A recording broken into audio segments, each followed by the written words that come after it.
Two Bulls in a China Shop is brought to you in part by our sponsors and friends over at Manscaped, Trade Pro Academy, and Vanta Trading. Manscaped is the best in men's below-the-waist grooming with precision-engineered tools for your family jewels, and with a new and improved 2.0 version of the Weed Whacker now available, it's the perfect time to take advantage of our exclusive offer of 20% off and free worldwide shipping using promo code 2bulls at manscaped.com. As always, that is the number 2. And when it comes to institutional quality trading education, look no further than tradeproacademy.com. In our free Discord server, you'll find instructions to take advantage of our discount with them as well. And for anyone trading futures, check out vantatrading.com. Founded by Mr. W. Banks and Baba Yaga, they provide a ton of educational content with the focus of teaching aspiring traders how to build a repeatable, profitable process. Our exclusive discount code for Vanta can also be found in our free Discord server. We'll have all those links and more in the episode description. Thank you for listening, and I hope you enjoyed today's conversation. At CDW, we get to be productive. It helps to avoid interruptions. I hate those. Oh, please continue. Well, with an Acer Chromebook Enterprise device, you can... Great machines. Yes, and they're even better when they're pre-configured by CDW experts to support uninterrupted productivity wherever your workforce goes with 4G LTE? Nice. And a battery that lasts 14 hours. Yep, great. Oh, sorry, you were saying? IT orchestration by CDW. People who get it. Find out more at cdw.com/Acer. Finding great candidates to hire can be like, well, trying to find a needle in a haystack. Sure, you can post your job to some job board, but then all you can do is hope the right person comes along. Which is why you should try ZipRecruiter for free at ziprecruiter.com/post. ZipRecruiter doesn't depend on candidates finding you. It finds them for you. Its powerful technology identifies people with the right experience and actively invites them to apply to your job. You get qualified candidates fast. So while other companies might deliver a lot of hay, ZipRecruiter finds you what you're looking for. The needle in the haystack. See why 4 out of 5 employers who post a job on ZipRecruiter get a quality candidate within the first day. ZipRecruiter, the smartest way to hire. And right now, you can try ZipRecruiter for free. That's right, free. At ZipRecruiter.com/post. That's ZipRecruiter.com/post. ZipRecruiter.com/post. You are listening to an entertainment program put together by a company called Financial Ineptitude. Anything said on this show is not an endorsement or professional advice. Would you really want to tell a court of law you were suing us because you thought taking financial advice from two idiots on a podcast put out by Financial Ineptitude was a good idea? Really? Clown hat smiley face. Hello and welcome to the China Shop, everyone. Step on in. We've cracked open the doors wide style. I'm Shopkeeper Dan. With me, as always, is Kyle, creator of financialineptitude.com. How you doing today, Kyle? I'm doing pretty good. Excited for this one. Got a lot of great stories, I think, on the docket to touch on. Yeah, and when I first started looking through the news, I was like, oh, there's nothing. But then where we ended up, I was like, oh, no, there's plenty to talk about today. Oh, yeah, there's some good stuff. Absolutely. Come on into the shop with us today, folks. Sit back, relax, rage against that hedge machine. We'd like to welcome any new listeners just joining us. We're here smashing our way through a complete set of fine china, sharing those ever-growing strategies for trying to maximize gains and cut those losses. Everybody's favorite, cut losses, maximize gains. That's all you got to do. That's it. Yeah, right? It's easy as that. If you're new to the shop and stock trading in general, you can always check out our knowledge and resource centers on financialineptitude.com, or you can give one of our many beginner trading episodes a listen. We'll have all those links in the episode description. But the best place, the absolute bee's knees, dare I say, is head on over to our Discord server, totally free. Get on there with a bunch of amazing, badass people every day. Really awesome place. Why is bee's knees considered good? The bee's knees? Because it rhymes. Is that the only reason, or is there something about the appendages of? No, in the 1800s, we hit. There was about a 10 to 20 year period where eating insects became a fad, and the knees of the bees, it was really just the legs, but they called them the knees.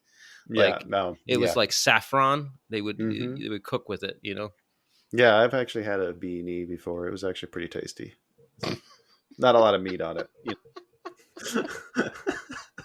You got to get a lot of them. Good. Sounded pretty good. I almost had it for a second, but got away from me. Oh, hey, Kyle, speaking of our Discord server. Oh, yes. Shoot me a private message with your mailing address, and I'll send you some smashable swag or terrible swag, depending on what your preference is. Not terrible, but swag you can tear like you would tear a piece of paper into small pieces. Yeah, everything's destructive. That's like the key. Not like terrible, like it's poor quality bullshit product. Are you saying that my marketing language here probably needs to be rethought? You'd think so, but here in Vegas, there's a gas station chain called Terribles. So, fuck, what do I know? All right. They seem very successful. Okay, then. Yeah. Yes, send your mailing address, and we'll mail you some free stuff. We're really glad you're all here, folks. We have a lot of fun, and it's always better friends. It's a really wonderful time.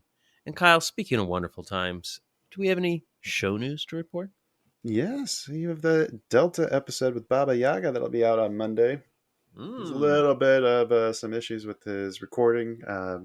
Somebody who hosted that told the guest that he did not need his pop filter and is paid the price in the editing room. Oh, send me that file and I can put it through one of my filters. Oh, okay. I will do. Let's see. After that, I had an interesting conversation with a fellow named Bruce Scott, Jamaican financial advisor and educator. That'll be coming out the following week. And there's nothing else on the schedule after that. Trying to get some more guests scheduled, but if anybody out there has any people they think we should talk to, shoot them our way. I'll try to reach out. Wow, did we really run out of people? I mean, it finally happened? No, there's still more. It's just I'm tired of talking to the same kind managers. Of people. Yeah, I want more traders. More traders. Give me more traders. Okay. Like real traders, not not Fubers. Right. Just trade my indicator. Just pay me $5,000 and do whatever my indicator says. You'll be rich. Yeah, exactly. That's it. Well, folks, we have got a retroactive, retrospective, retrogressive episode for you today. Lots of market-moving news, plenty of stocks on the radar, and brighter futures than the AM radio. Oh, yeah. Gonna talk about that. We'll circle back around to that later. Sounds like foreshadowing. And reach out to us. We love your messages and comments on Twitter, Facebook, especially on our Discord. If you're old school, you can send us an email to twobulls@financialineptitude.com. That's the number 2, BULLS, at financialineptitude.com. Maybe you got a hot stock tip. Maybe you want to tell us about a trade you just made. Or maybe you're just trying to live your best life there in France, but a young orphan latches onto you, apprentices, and learns everything you know just to get you killed in a fiery shootout with the Paris police. What movie is that? What? Oh, wait. Is that one with John Travolta? Whoa. From Paris with Love? No. It's The Professional. Léon. Professional. Oh. Written and directed by Luc Besson, starring Jean Reno and a 12-year-old Natalie Portman. I don't think I ever actually saw that movie. Oh, really? Yeah. It's pretty good. Good old Natalie Portman. She's like a 12-year-old. She's a phenomenal actress. Kyle, I think it's time to talk about the bet results. Okay. Oh, no, wait. Actually, yes. Yes, we do. Yeah. Some good ones? Well, we picked IEP after seeing that short report come out and Carl Icahn not doing much to actually, defend it in any meaningful way, defend his company. I accidentally pulled up the 5-minute when I first looked at it, and I was like, I watched all those candles into the close going up. Like, shit, did we lose again? No. It opened at 36.36 and hit our take profit on Friday before closing at 32.22. So that takes our total. We made about $50. Takes us up to 532.46. Oh, wow. Yeah, look at that. We shorted it at the top. Yes. Nailed that. Oh, man. I was actually gonna try and pick up some puts on that, but I forgot about it. I had to move the money into my futures account to go live Ah, next week. So gotcha. I decided not to tie it up in a trade. Probably a smart move. Yeah. Let's see. Random went with AL. Opened the week at $38.02. Closed on Friday at $38.82. So Random made about $10. Closed at $491.13. And I gotta wonder, did we accidentally turn on adaptive difficulty mode on this bet? Because it seems like Random's been throwing us some softballs lately. Yeah, I don't know. That's Air Lease Corporation. They're channeling up. It's a decent pick for Random. Like maybe the thank you letters Maybe they actually worked. garnered some sympathy. I put a lot of thought into that. All right. Well, we'll have another bet coming up at the end of the episode, but till then, maybe we should do some news. All right, let's talk about some news. Dow drops deep on moving inflation, COVID frustration, war damnation. We're just bringing you the fucking news. You gotta recognize the game if you don't wanna lose. We're just two fools trading information. Yeah, we are. Rioters raiding, insider trading, taxes are raising, bills on the hill. We got a crypto mill. No, they ain't growing weed. When the Fed speaks today, it's some shit we don't need. Sing it, Dan. Two fools trading information. What? Two fools trading information. I'm inclined to agree. Two fools trading information. That is accurate. Very accurate. What information? True. All right, man. Where do you want to start? Oh, goodness gracious. I do know where I want to start. I want to start with a puff piece, what I would call a puff piece. Okay. Kyle, okay. there is room for bipartisanship on Capitol Hill. No way. Yes. With our most important pressing things. You might think it's the debt ceiling. No. That's definitely not that. You might yeah. Maybe crypto legislation? Not even. No. The bipartisan group in Congress has introduced the AM for Every Vehicle Act. That's right. A bill to require automakers to keep AM radio in new cars at no additional cost. Interesting. Mm-hmm. I mean, I kind of agree that it should be in every vehicle, though, right? Because isn't that where like the emergency broadcasts are, and like it's got better reach? Like you can get much better. AM goes further. Yes, and that's the exact argument being put forth in Congress. 8 out of the major 20 car companies have already removed it, including Ford, Tesla, and BMW. Tesla, assholes. Yeah, no AM, and it's. Especially with Tesla, especially as these cars get more computerized, like it's the same antenna. What are you doing? Right. Why? It's software at that point. Isn't it? It's just software. If you've got an antenna for FM. I would think. Huh. I mean, please write in and correct me if I'm wrong, folks. I'm trying to remember, but I can't disprove that. Yeah, I don't think there's 2 separate antennas. Well, okay, so FM is frequency modulation, AM is amplitude modulation. So the sound wave or the wave forms and the frequency that they do. What they do is they modulate the peaks in the AM, and then they modify the frequency to transmit the data in FM. I think that's how that works. But yeah, that should just be software, right? Actually, I asked our digital correspondent. What does he have to say? And he said, no, FM and AM radio waves require different types of antennas due to their distinct characteristics. Okay, so it is. So AM is varying the strength of the wave. FM is changing the frequency of the wave. So they need a different antenna design to capture and transmit the signals. Okay, I thought I remember there because there used to be like a wire that you can see in like your rear window. That was like your AM antenna, and then your FM one was the one that was like stuck on the car. I did not know that. I think. Again, this is all, I mean, I don't know. I'm old. Well, that could very well be because they are apparently required to. Okay, so this is requiring, I mean, we require seatbelts for safety. Why not AM radios? Yeah, I mean, if that's the way you're going to get your weather updates, and like if there's an emergency broadcast, it's typically Well, I guess they do that on all channels these days, but Yeah, that's what car makers are saying is like, this shit goes out over your cell phones. yeah, except that there's like no radio in like bumfuck, Nebraska when you're between big cities. well, right, AM's your best bet. Yeah, are they going to start busting Out into my there. podcasts? Because that piss me off. Yeah, they should. All right. Well, should. luckily, Anyway. Congress has settled this once and for all. Whew. And I'm glad you Yeah, mentioned Tesla because I'm going to bring up another puff piece. All right, let's do it. What's happening? Elon Musk has come out and said that working from home is morally wrong when service workers still have to go to work. What? Yes, he is now claiming that working from home is immoral. Well, what about working for a higher wage?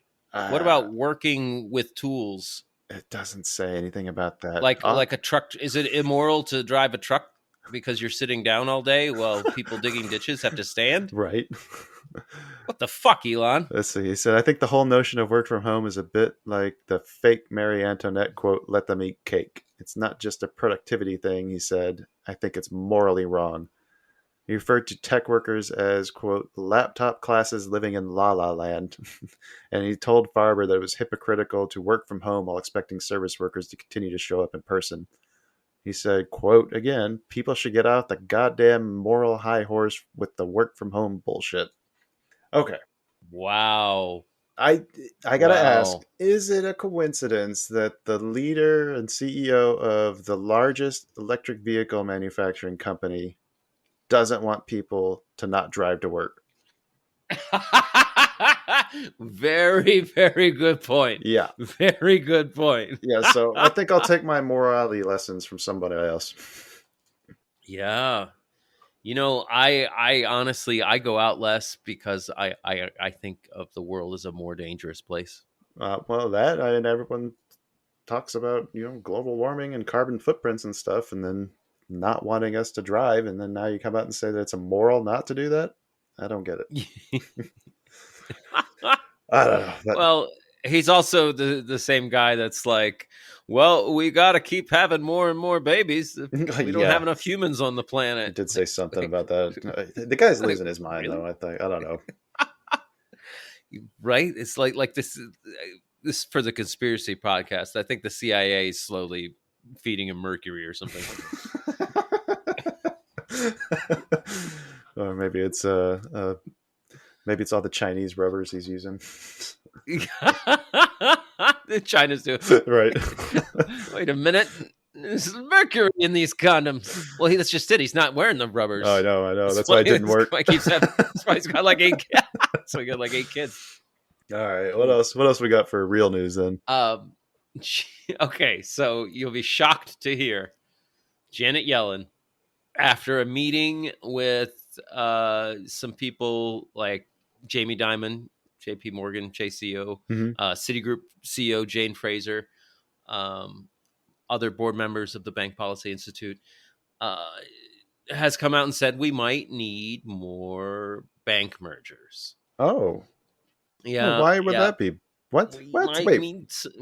We might need some of the larger banks to swallow up some of the smaller failing banks. But didn't they just say that there was no problems with the banking system? That everything was running just fine? Yes. Yes. And in fact, she reaffirmed that. Oh. And that this reaffirmed the strength and soundness, quote, strength and soundness of the U.S. banking system, and thanked the bankers for their leadership and support. Everything's fine. We just need you guys to sweep up this mess. Yeah, right. I gotta wonder, is Janet Yellen is she just a complete wild card? Is she like the Charlie Kelly of the gang? She is. She's a wild card. It's like she comes out and jumps on the mic and says some shit, and then everybody has to scramble to try to do damage control after she talks. Yeah. So another quote from her: "This might be an environment in which we're going to see more mergers, and that's something I think the regulators will be open to if it occurs." Oh, okay. So, I think a good point is made by none other than Elizabeth Warren when she says what happened here is because a bank was under-regulated, started to fail, and then we've helped JP Morgan get bigger. It may look good today, but ultimately, what if JP Morgan starts to tumble? Listen, Dan. This is the problem. There's way too many banks for them to be able to regulate effectively. They don't have the manpower to do it. We have to consolidate them into as few banks as possible so they can do it with the minimal workforce. Then you only need one guy. Then you only need one guy. Exactly. What happened? Well, Roy called out sick, so there was nobody watching, and they did whatever they wanted. Janet Yellen was also in the headlines. Economist Daniele DiMartino Booth? Is it Daniele DiMartino Booth? I don't know. I don't either. She basically said that Janet Yellen is bluffing about the government running out of money by early June. The X date is not June. She said Janet Yellen is bluffing. What she also said was her job. This is in a tweet Tuesday. It said that the actual date they're saying could be weeks to even maybe a month later. Oh, so it's obvious. It's well further away. Yes. Yeah, it's 2 to 5 weeks further than that. Relax, everybody. Well, Yellen's a liar. The funny thing is, Yellen actually said in her, the letters that she's been writing to everybody, telling them about, these warnings. She says that they still estimate it won't be able to act by early June, potentially as early as June 1st. She's said multiple times, I think, that the actual date could be days or weeks later than these estimates. She's giving them the worst case scenario, as she should be doing. Right. To call that a bluff seems a bit wrong. Yeah, if we're on a road trip and I'm like, "Hey, we should get some gas." We probably only got about 30 miles left, and somebody in the back seat's like, "Liar, we got 35, 40." Yeah, easily. Easily. You're at quarter tank. I've made 37 just last week. Yeah. It's okay to get gas. You don't have to have to wait till you're on empty, right? Yeah. It's like, obviously you got plenty of time. I know when I'm running out of money in my bank account, I don't freak out till it actually hits zero. It's not like when I've gone from 1,000 to 500, I don't start sweating. I'm like, I got plenty of time. I still got $10 in there. That'll last me until got $10 through tomorrow. I don't have to take any. I'm not out of money yet. Yeah, jeez. Why is everybody freaking out?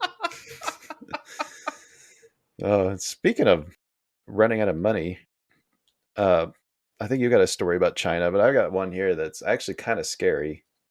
They've apparently been lending to a lot of like the poorest countries in the world, and they are not very nice when it comes to working with the people to repay that debt. Because debt collections is not what China's known for being a softie on.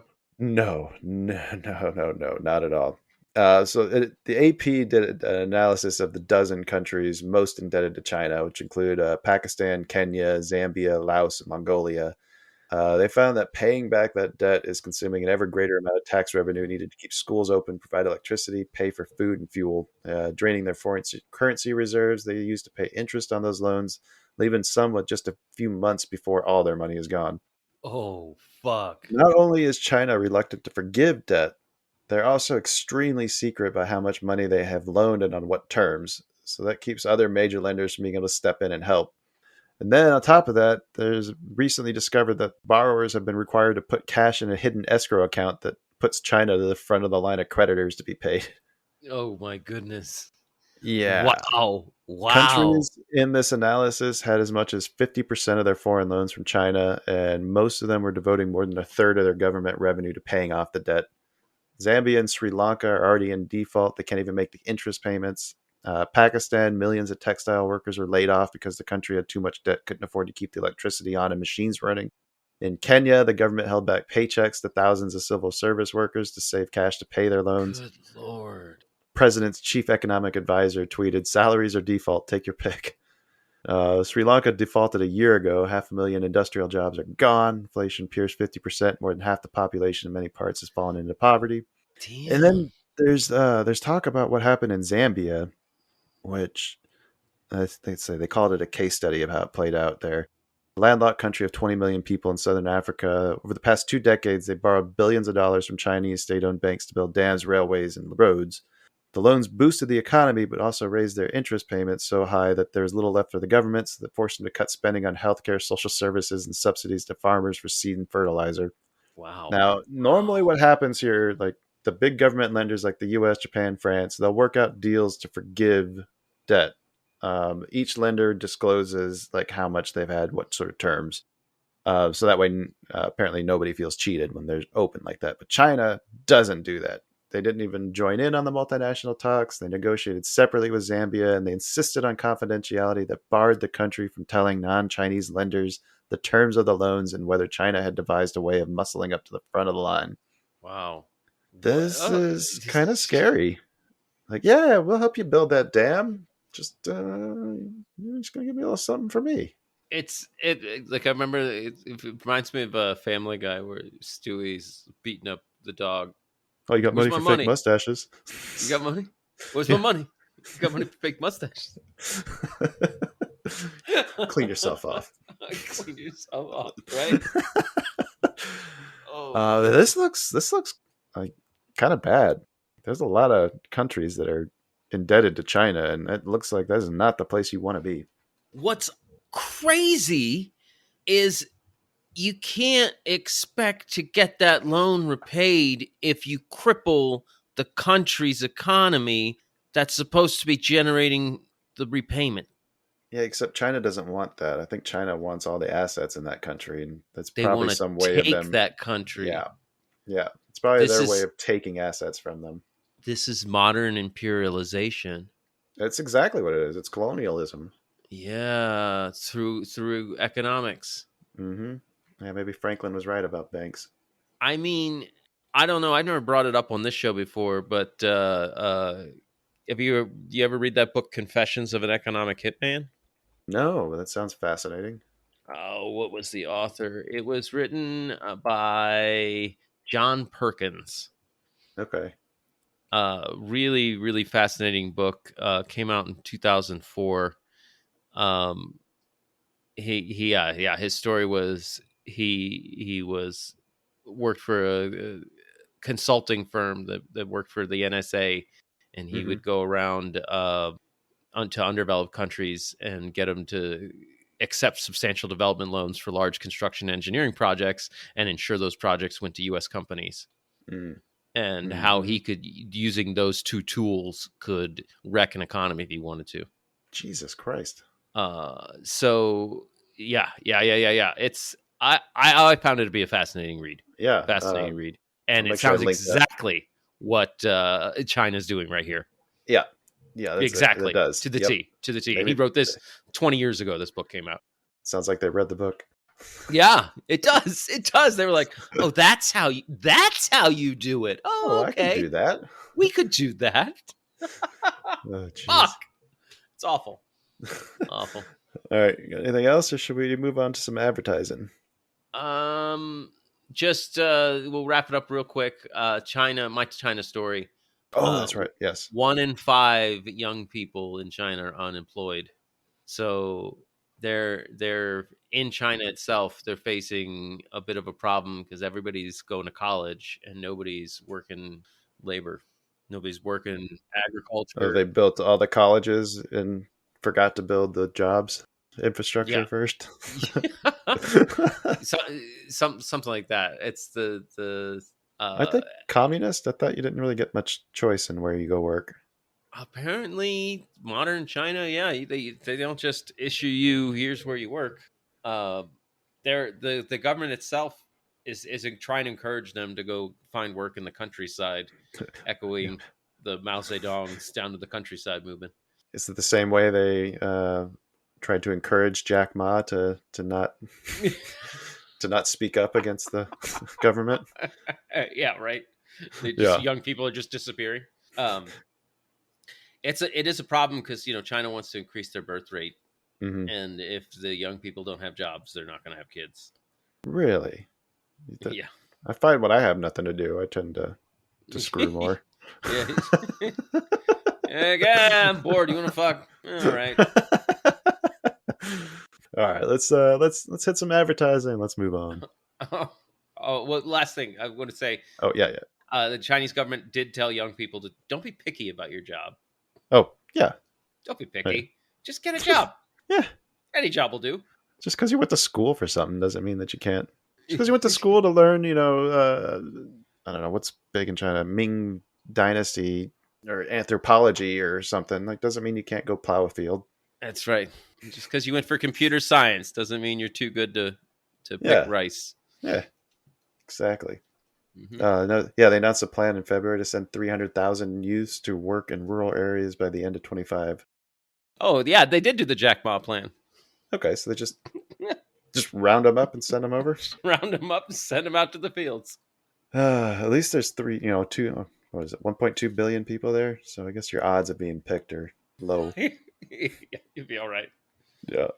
Oh, all right. Let's listen to some ads real quick, Kyle. I'm really itching to hear those ads. Yeah. Woo! All right. Yeah. If you haven't heard by now, Manscaped now sells beard products. That's right. Once again, revolutionizing men's grooming with the brand new Beard Hedger Pro Kit. From a beard trim to a fresh shave, the technology behind the Beard Hedger Pro Kit allows you to shape your signature beard look. Now you can finally use Manscaped products to make your drapes match your carpet by going to manscaped.com and using code 2BULLS for 20% off and free shipping. God damn, I was going to make that joke.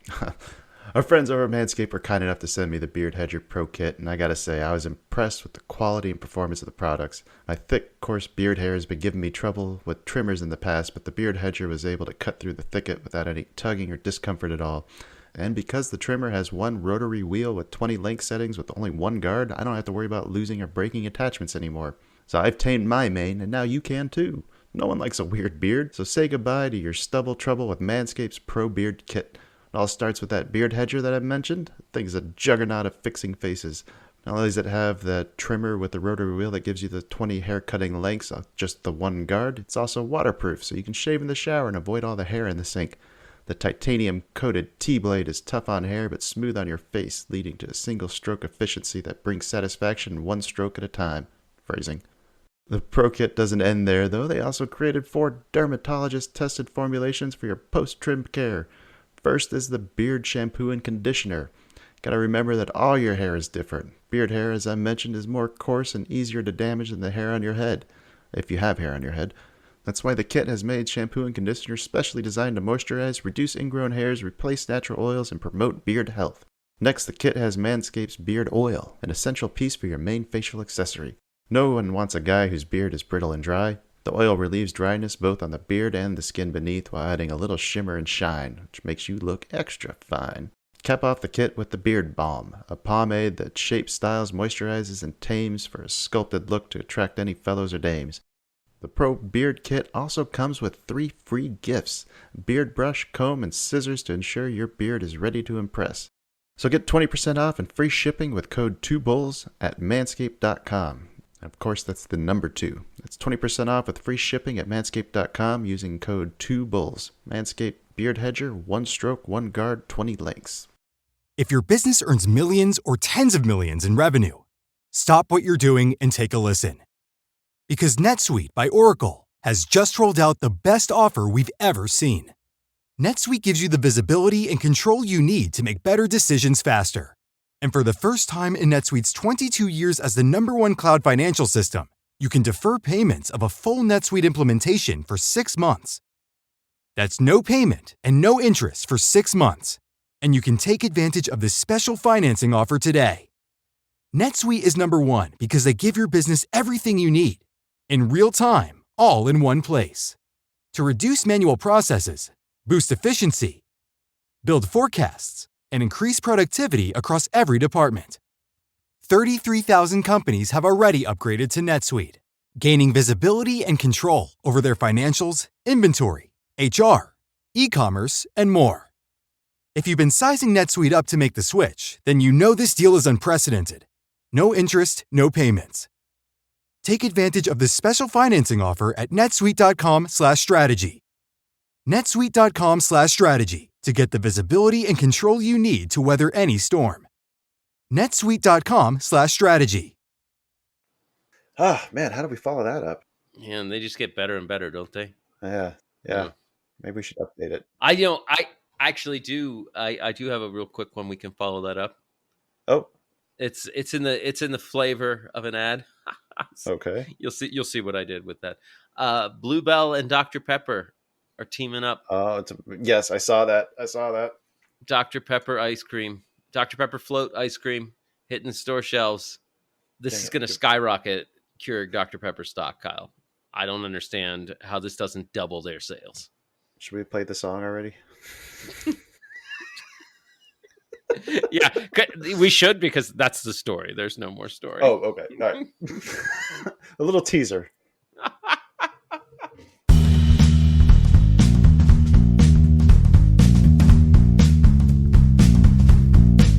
Stock time! Now it's talk about stocks time. Looking for setups, it's still not advice. Big moves, fresh news, and earnings. All that we're saying, it's still not advice. Stock time. Please don't sue us. I've got two stories that are both Buffett. Buffett's selling assets. Oh, okay. The first one was RH, which I got excited because I thought it was Robinhood at first, but then it turns out it's not. It's some kind of home furnishing store, like high-end stuff that like skyrocketed during the COVID. He ended up selling off the last of his stake. Let's see, a 13F was filed on Tuesday, caused the stock to drop by as much as 8%. Whoa. Yeah, it looks like he probably still made some decent money. I think his average price was still under $200. Trading today, I think it wrapped up around $244. But if you're still in restoration hardware, you may want to be aware that Buffett has decided to exit his stake. Buffett has left the building. Yes. And then the other one he cut his stake in was TSMC, which I was kind of surprised to see that. This one was a little more interesting, though, because, let's see, he had bought it. I remember we talked about him buying it, and then in February, he sold off like 86% of his stake, which was just, months before that he'd purchased that. That quick sale is not normal for him. He's usually, holding stuff for a lot longer term. Forever. Yeah. But he recently completely exited his position, and the reasoning was, the reasoning that he gave was he didn't like its location. He's reevaluated that. Said, I feel better about the capital that we've got deployed in Japan than in Taiwan. I wish it weren't sold, but I think that's a reality. He still calls them one of the best managed companies and most important companies in the world. And he said there's no one in the chip industry that's in their league, at least in his view. But the problem is that he doesn't like what's going on with Taiwan and China. Okay. That makes sense. It makes a lot of sense. Yeah. That's just an extra risk that you don't really need, right? Absolutely. Fuck. Yeah. Like, hey, your company's great, man, but yeah, but there's you're China adjacent. There's a major power that wants you. Yeah. And yeah, I don't think you can hold up. At the same time, that we're having such a big push to build semiconductors back in the U.S. Yeah. And the stock is still looking fairly strong. So he's getting out while it's strong. Yeah. I really do think that this is just I don't want to be invested in China or anything that China can ruin at this point. Yeah. But yeah, those are my two stock specific stories since I blew my Musk wad already. What do you got for us? Do you remember online retailer Farfetch from the COVID area? Fetch? Yeah, I remember making and losing a lot of money on that stock. They're still at it. They shot up like 20%. What? Because they had a wall. They had a beat on their earnings. 20% from $4.40. It's a little bit different than what I was doing 2 years ago. Yeah, well, that's the other thing is like during COVID, people value the value of this company was so high. There's so many valuations so high, and like in the middle of it, I don't remember even questioning it. Yeah, not at all. I hope we've learned enough to maybe rethink some of those trade ideas that we tried back when we started out. Hey, I made plenty of money on Fetch. I can't remember if I did well on that one or not. I remember taking a pretty big hit on one of them. It was one of the ones that, like, in when we first started, Yeah. Yep. that hit all-time highs and like rode all the way up to like $70. Yeah. Before it turned around. Anyway, yeah, they're still a thing. They are the third, I think, largest online retailer for luxury goods, Okay. behind Louis Vuitton and Richemont. What do they sell? Isn't it luxury goods? Luxury goods. Yeah, luxury goods. Do they sell Louis Vuitton? I don't know. I don't use Farfetch. I don't buy luxury goods. I don't either. I know nothing of luxury goods. I don't even know what a luxury good is. Maybe I have some. I don't know. I have to look around. When I worked at the resort, I remember people being like, that woman's purse was a $10,000 Michael Kors or Louis Vuitton or whatever. I'm like, what the fuck? Like, really? That purse was $10,000? How do you know? It looked just like the one you got. It's really weird because it looked like it was made out of all the same materials all the other purses get made out of. Yeah, would they just younger children make that one? Like, how does that work? What makes it so valuable? Is the stitching really tight? It is not only made from fine fetal leather, but we get the world's most exquisite 5-year-olds to sew the stitching. You get the tiny spacing required. Never comes apart. All right, what else you got for stock news?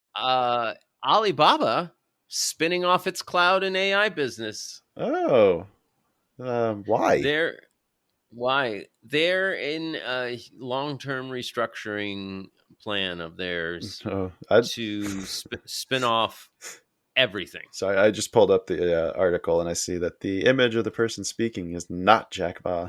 It's not Jack Ma. No. It's what was his name? Daniel Zhang. Okay. He's the CEO of Alibaba Group these days. Oh, good for him. So long term, Alibaba is spinning off into like 9 smaller companies.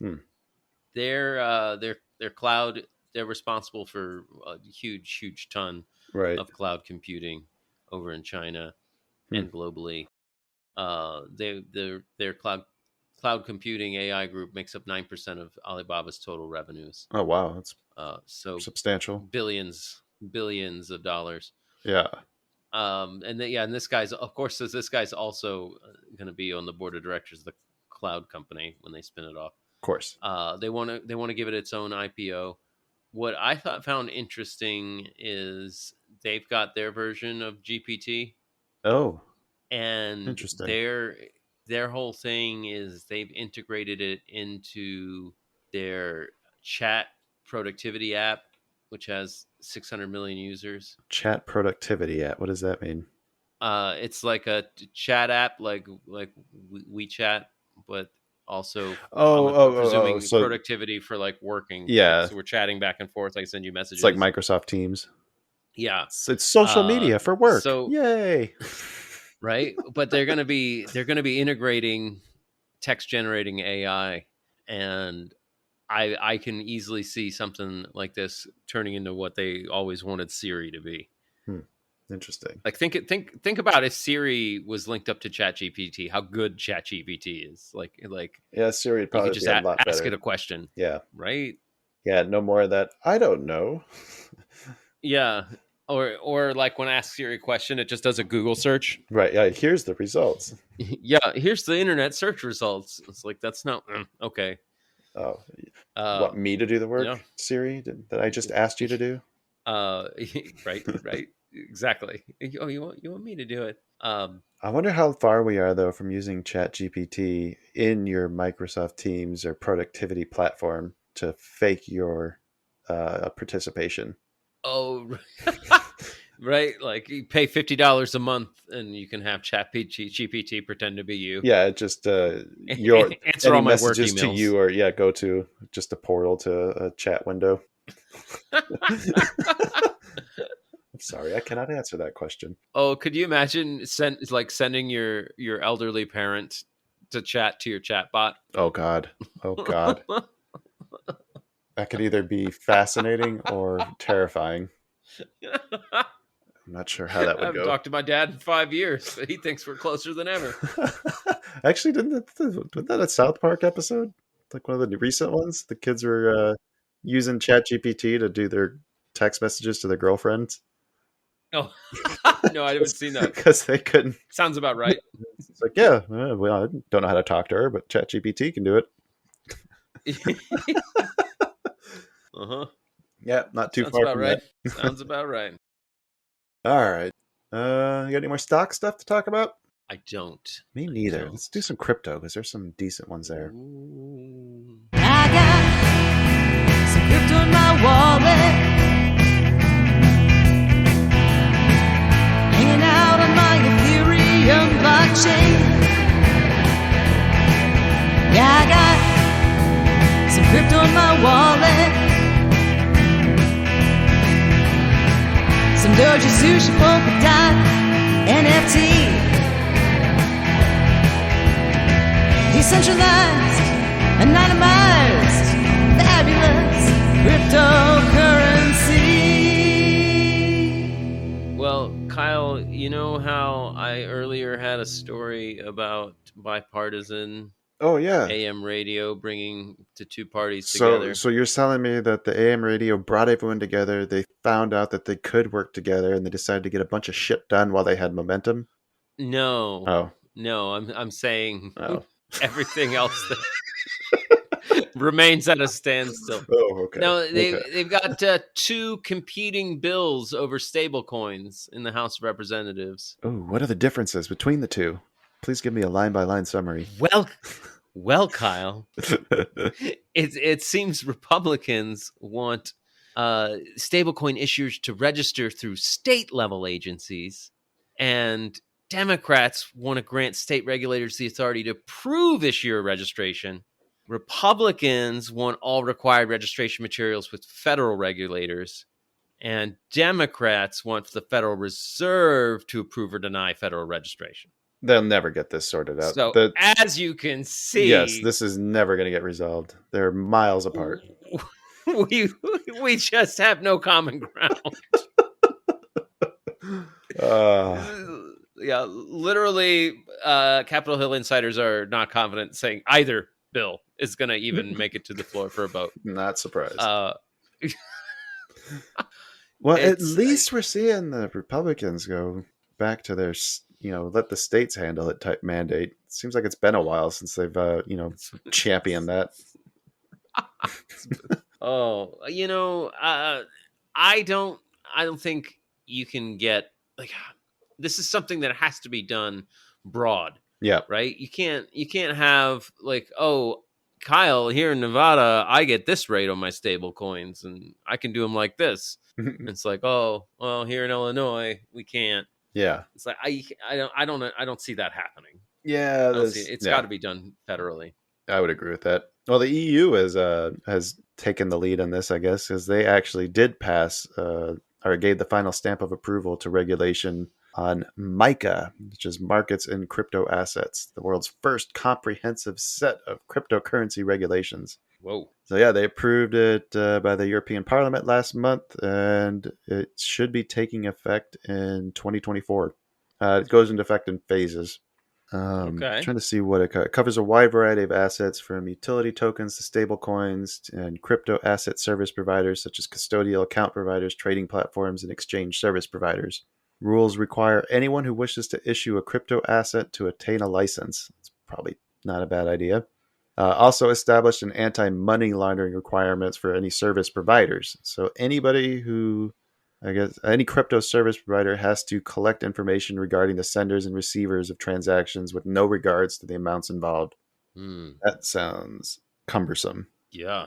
Let's see, what else is... It's a lot of... I'm trying to see what else is in here. I think that's the main bulk of it. But yeah, looks like Europe managed to get their shit together and pass at least something. So let's just copy them. I mean, you could start there, right? Like, because I'll guarantee this, Kyle, while we continue to argue about it, we'll be able to gather the data for how well it's working in Europe. Right. That's a good point. Oh, man. So I don't know. What do you think? What's your thoughts on regulation in general in the crypto world?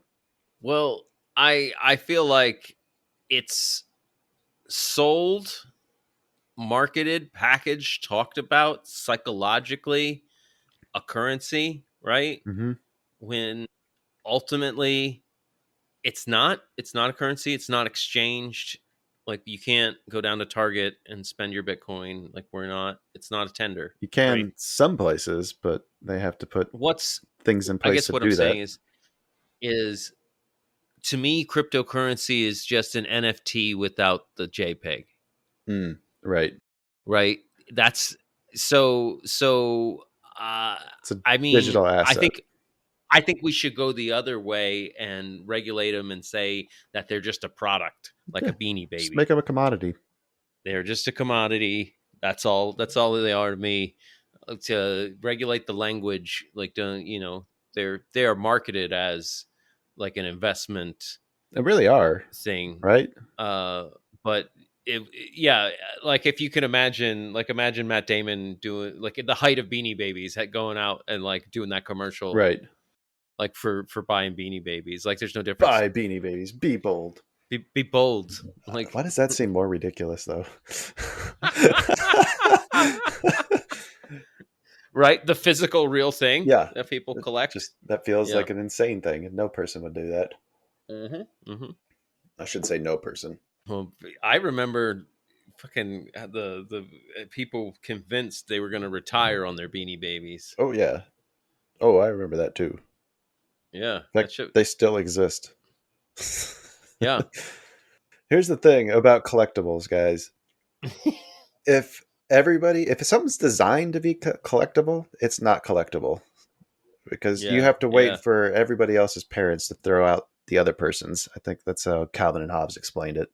Yeah, exactly. So if every kid has 10 of these comic strips, like ziplocked so that light can't get to it and everything else, then how are they ever going to be worth any money? He says we're all counting on each other's moms to throw it away before ours. Yeah. I remember going through a box of my comic books from the early 90s, and they were all wrapped real nice and packaged well. My mom kept them in the back of a closet somewhere. And I remember like looking up all the prices, and I think $20 was like the best one. Right. Yeah. Yeah. And it was like everything else was under $5. Right. Like, it might as well have been face value. And I was like, damn it, I was sure as a kid, like, if I save these, they'll be worth something. Well, they still practice saving. Maybe that is a way to teach kids about saving for the future. We should probably teach them to save something that I'll actually appreciate and value. Right? Yeah. And yet I was cashing those bonds, Grandma and Grandpa. No, I know. What the fuck? What was I doing? That's such God damn it. All right, Dan. Reach for him, mister. Oh. God, you had to make me wait. The waiting was the worst part. Oh, yeah, I like to look you in the eyes before I pull the trigger.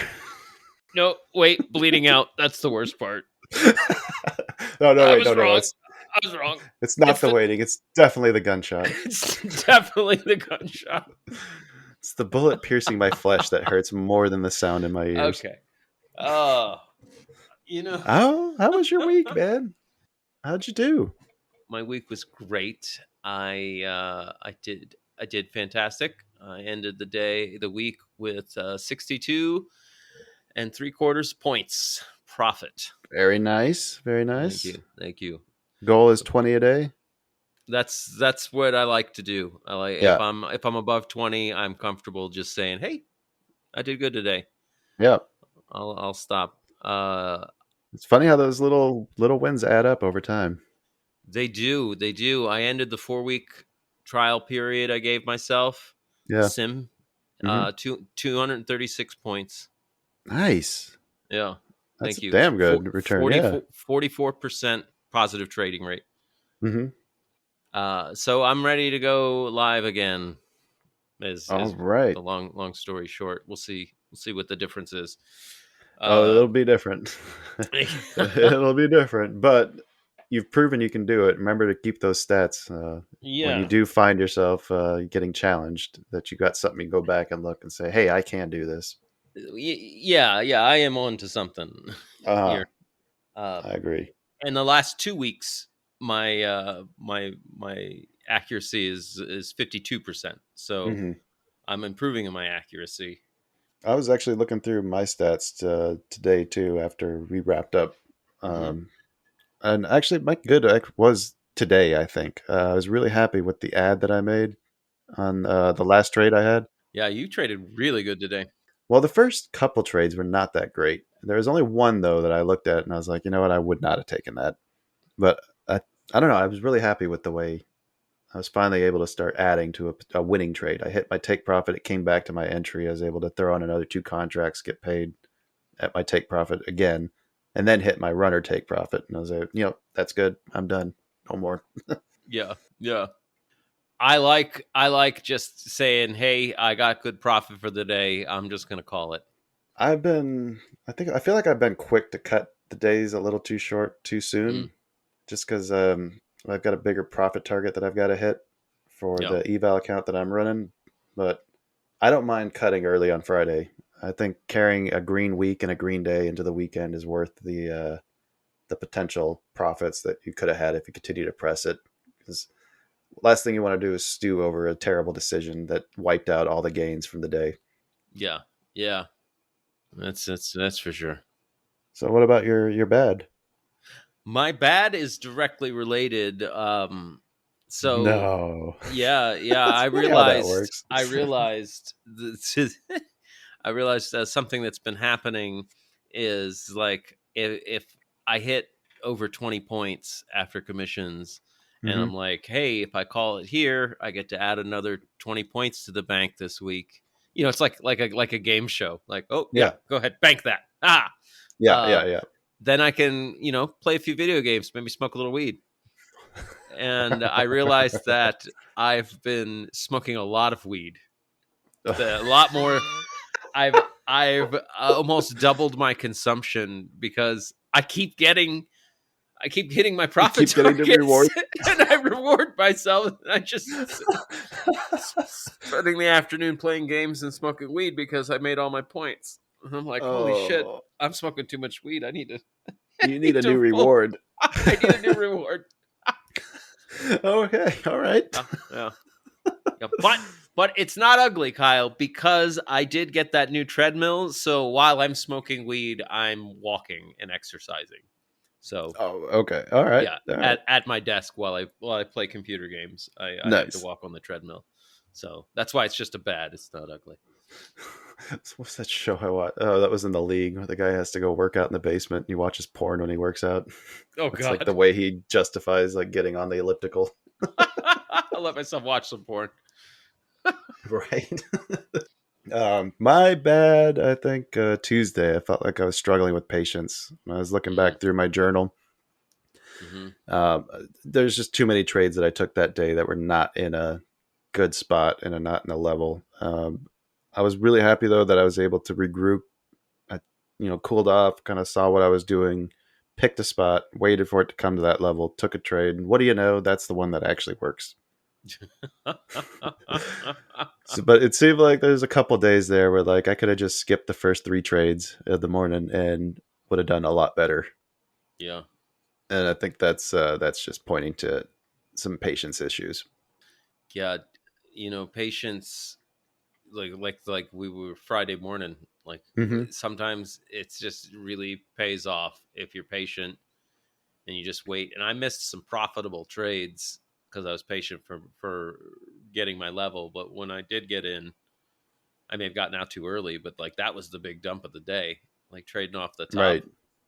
and of that little Globex range. Yeah, I mean, we had a key spot from the overnight distribution where we knew if we broke below that, we are likely to see some follow through. It's gonna dump. And then Right. it held right at the spot where we thought it should. That was the only one I regretted, was not taking that long off the lows, off to the Off that retail. 93. Yeah, when it tried to push and then rejected the push below 4,200. Mm-hmm. All right. Any uglies? Yeah. I did have an ugly on Thursday. I'm trying this, the Globex distribution strategy method, right, where that defines my Right. range, and I'm gonna play those two levels. That's where I start. Yeah. That's where I start my day. Yes. Thursday, I got up and around 6 a.m. before the Globex had even finished forming, I was thinking I was sneaky, and I was like, I'm gonna get short right here. Like, look, it's right at the top of the range. Well, no, the range hadn't finished forming, Right. and I got rolled over. Full stop. Started my day with a full loss. Right. Really, really demoralizing. Yeah, it's hard to shake those ones off too, especially when you're like spectacularly wrong. Yeah. In fact, so I was trying to short. I'm looking at my trade journal. I was trying to short 62, 64. Got rolled over. Mm-hmm. I got long at 68. Not long after that, and then I got 28.5 points out of that trade. Well, good job flipping then. Well, sometimes that's tough to do too. Right? You see a lot of people go broke continuously trying to reshort a move that's just nothing but bullish strength. Yeah. Well, and once I'd let that top play out and form properly, it was a pullback, I believe, that got me in at 68. So like it had already gone long, and it was like pulling back down, and I was like, oh yeah, they're absorbing the sellers here. Thank you. I'll take some of that. Yeah, it was like rotating. Anyway, right. But yeah, so that was my ugly though. It was just not trading the plan, obviously, and then starting that the day, it just psychologically fucked me up. Yep. Yeah. Oh geez, my ugly was not much better. Remember that last trade I was talking about that I got on Tuesday that was able to claw back some of the gains or some of the losses that I'd put in earlier? Mm-hmm. Yeah, managing that trade was awful for me. I hit my first take profit on that one. I got a really nice ad even, and I got so attached to that trade that even though I watched structure flip on me and flip bearish, I refused to even take my stops to break even after hitting that first take profit. And in fact, I even went so far as to move it from the swing low to the low a day.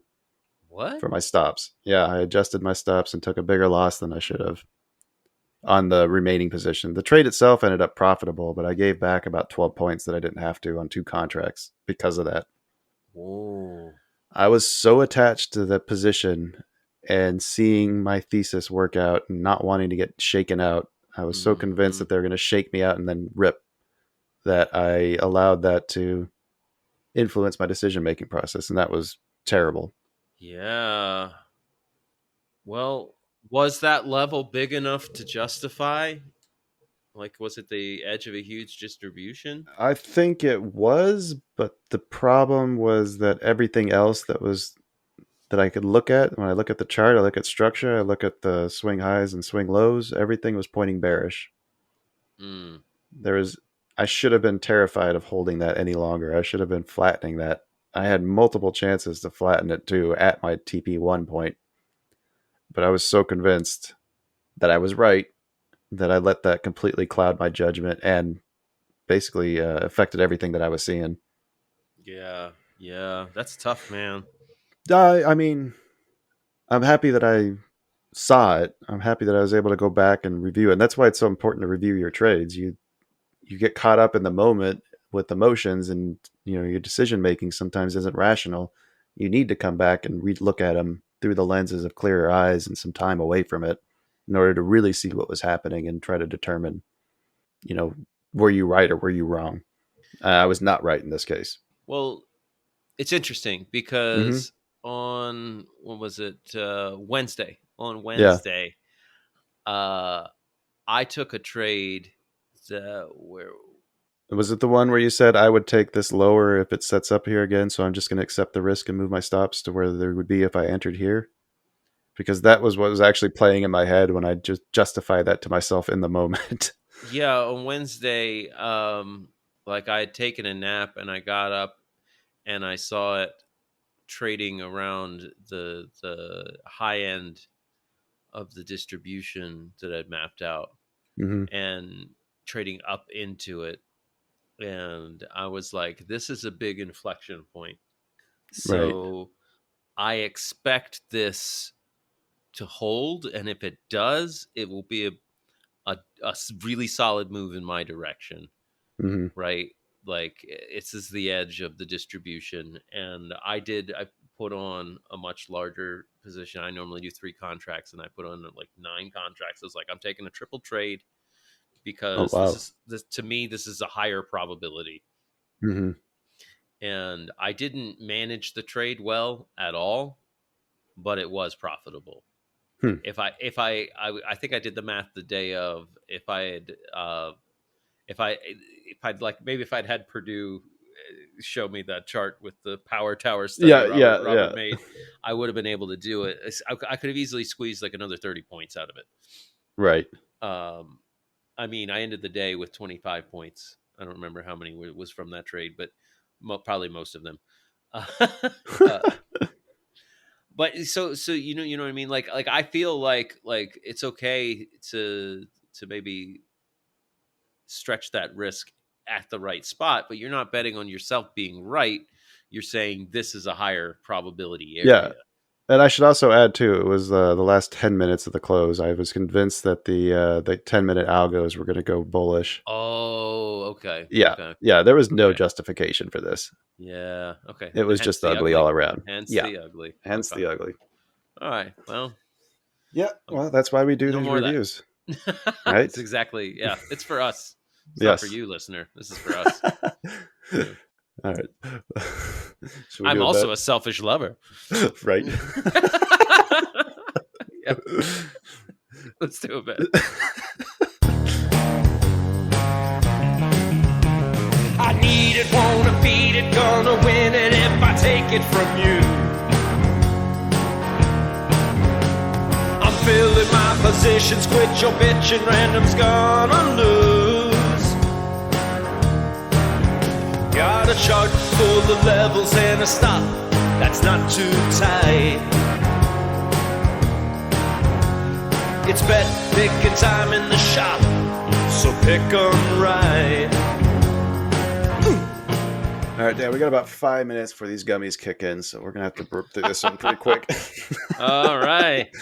You got anything that you're watching that you think we should be looking at here? So I've got Upstart in my long-term portfolio. Mm-hmm. Oh, good pickup. It has been ripping. Yeah. I was waving the phone at Jamie Lynn saying like, "This is why you dollar cost average. Look, right. Look at this." I was buying all the way down here. Nice. Now it's up here. So naturally, I think that it's about to drop. So we could short Upstart. The only thing I don't like about Upstart is that the green bars volume is so much higher than the red days. Like it almost looks like it's still got room, or maybe it almost like it has too much momentum. It's in a spot where I'd love to see it hold, but that still kind of scares me a bit. It's got momentum, but it just had a red day. It did. But look at the volume on that compared to the day before. Yeah, about half. Yeah, exactly. Yeah, that kind of scares me a bit. It's got a gap to fill. Yeah, it could be 10 years before it fills it too. It's got a gap to fill down there at 14. Holy shit. You know what else has a couple gaps? What's that? Or at least a gap. Oh, there's a few more. TSM. After Mr. Buffett decided to jump out of it. I mean, it still looks like it's in a bullish flag pattern on like the long-term time frames here. Okay, I really like it's also at the top of that channel. I like this TSM short even better.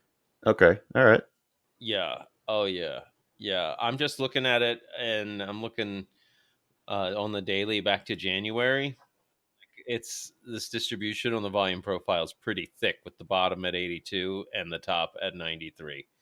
Perfect. So, we're this is let's short TSM with I would want the stop at 96, so it's just above the previous swing high. You can pick the Yes. take profit if you want to use the distribution. let's do our first take profit at 80. We'll say 87.5, and then the second one, Say 85, 82, let's say 83. 83. All right. 83. Split some hairs. I'll give it to you. Okay. All right. I like that. Should we get a random? No, not this week. Let's just go against ourselves. How do we? Yeah, win? I know. All right. Random has gone with Broadridge Financial Solutions, BR. BR. And it's not Brent Oil Futures? No, it's Broadridge Financial Solutions. Okay, random. I actually think I had an account through them. That's how my Nucor shares were housed. Oh, yeah? Yeah. It's flagging at the top. I know. I don't like seeing that. I was hoping when it said financial that it was a bank. Yeah, right. But no, it is not. No, it is not. At least they just had their earnings. They were mixed. Also, 90s stock traders, you might recognize a cup and handle pattern. Stupid random. I know. Random's such a... It's all right. We're winning. It's also I see an inverted head and shoulders there, too. God damn it. Stop looking at bullish patterns on our competition. I don't know, man. I'm just saying. Yeah. I'm just saying. You're going to speak it Stupid into being. random. All right. There you have it. We're gonna short TSM now that Buffett's out. We'll see what happens. Notice how he got out at the top of a big distribution, Kyle. It's amazing, right? It's almost like he's practiced. He's got some technical analysts working for him. Maybe he's doing better than congressmen. Right. All right, folks. Thanks for sticking around to the end. We sure appreciate it. We always have a good time, and we're glad you came by the shop with us. But we got to close on up. We'll be back at you soon with the results of these latest round of bets. Until then, don't be afraid to hit that like and share button. Like it's Dan, yeah. Do the moral thing. Share this episode with the good-hearted, job-commuting folks that are single-handedly holding the fabric of society together.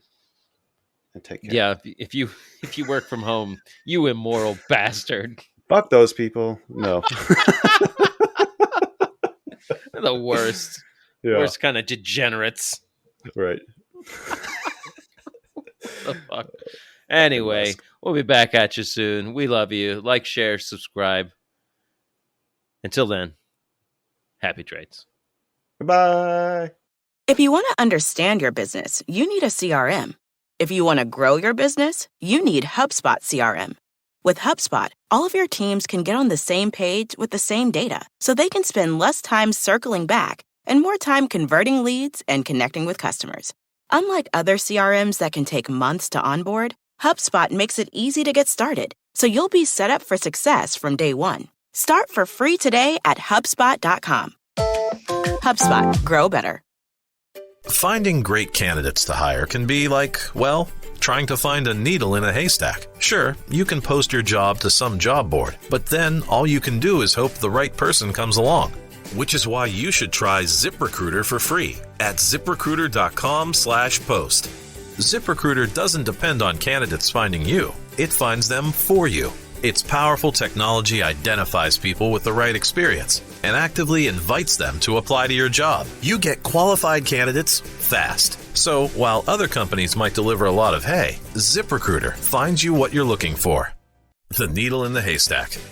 See why 4 out of 5 employers who post a job on ZipRecruiter get a quality candidate within the first day. ZipRecruiter, the smartest way to hire. And right now, you can try ZipRecruiter for free. That's right, free. At ZipRecruiter.com/post. That's ZipRecruiter.com/post. ZipRecruiter.com/post.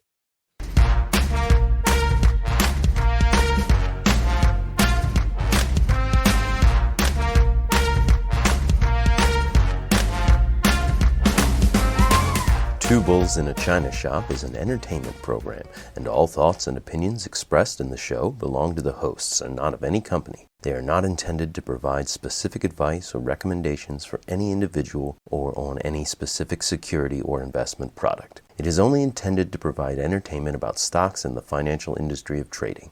If you make trades based on what you hear in this show, you assume all risks for those trades. How's Tidy's Casino doing? Tidy's Casino? Yeah. I'm missing it. Am I too high? What's happening? Loose slots. Loose. Don't they always advertise their loose slots?